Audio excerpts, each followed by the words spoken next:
let's now keep with the grey thing, because when I first saw the shots of this, I thought it was that Omega had only released black and white pictures of this watch, and I was waiting for some colour.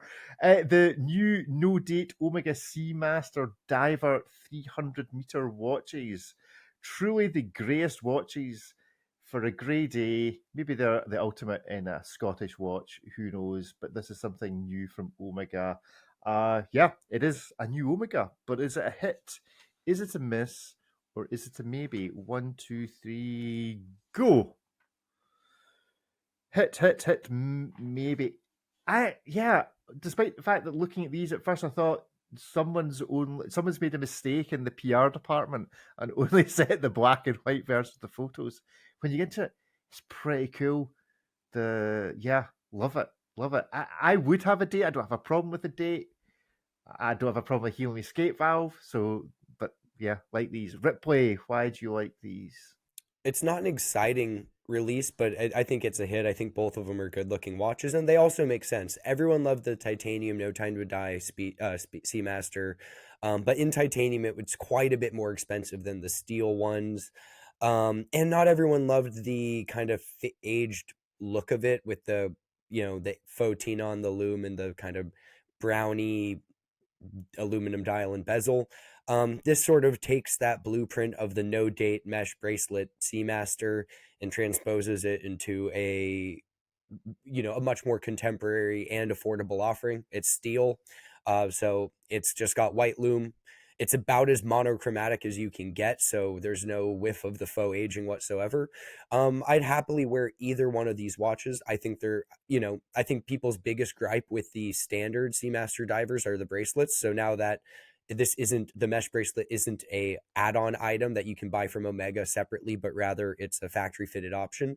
I think that'll get some people who wanted a bracelet Seamaster but didn't want the 90s looking thing. Again, not exciting, but I have a heart, they're not at all egregiously overpriced, and I think they're both good looking watches. Ariel? I also vote a hit on these. The funny thing that comes to mind is over the last couple of years, we've been seeing like colorful watch, colorful watch, colorful watch. And I don't know if you remember, but I've said a few times, like, we're going to see a black and white watch and be like, wow, what a thing. And that time is now here. We're starting to see colorless watches and going to be, we're impressed for just how colorless they are. They are nice. I agree that they're not per se exciting, but they're a good value.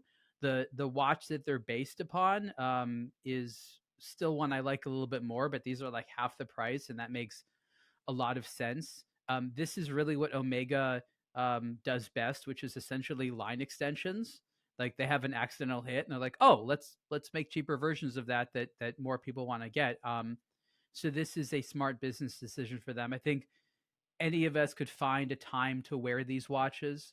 I actually find both of them to be very attractive. The boring gray or boring black, they're actually both good, and they're good because they're versatile. The core shape is really what's exciting, as well as sort of the movement and stuff like that. So I think that you're going for one of Omega's nicer profiles. The Seamaster case, interestingly enough, looks prettier on a strap traditionally, because something about the bracelet kind of hid stuff. Now you have a bracelet, which is a bracelet, but doesn't hide the interesting shape of the case. So you have this weird blend of being able to sort of look like it's on a strap, but still be on a bracelet. I think that Omega was wise. And again, this is a larger Swatch Group decision, I think, to have prices be aggressive, not all of them be crazy high end. Omega was really, really going high end for a while. So maybe this is a good sign that we're going to see more stuff like this, or this could be just in sort of an accidental thing that the next watch we're going to see is $20,000. But this is, again, not exciting.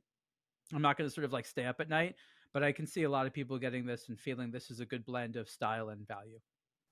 Yeah, in my airport journeying in the last week, I did try on the Omega X33 and what's their deep sea The monster Ultra called, Deep? the titanium Deeper one, sea. the ultra deep, the deeper sea. I tried on the ultra deep, and I have to say, I think I might be becoming an Omega guy, not a Speedmaster. The Ultra Deep is cool. I totally thought of you when I wore that one. It's like a Panerai. It's like a Panerai. It It's was great. overpriced. It's big. It's overpriced, has no purpose really. But the X33 was really cool. If it just had a little bit more water resistance, but I'm just afraid of it only having 30 meters. Is that not farm resistant enough for you? Rick, I know it rains a lot in Scotland. It rains a lot, but are you ever that deep underwater at any one point in If you time? can't hear your X33's alarm in the rain, that's a problem. Yeah, it's problem. Guy, you were a maybe for this.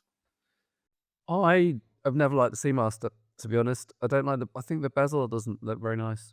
I like the vintage Seamaster 300 that came out, the vintage looking one, but I gave it.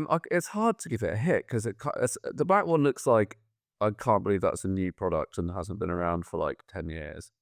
And I quite like the grey one. Reminds me of the old Tag Professional that I had when I was young. But I actually think the Tag Professional is nicer as an all grey watch.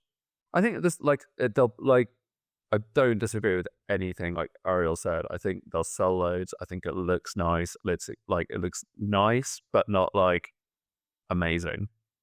They're cool. They're a bit meh.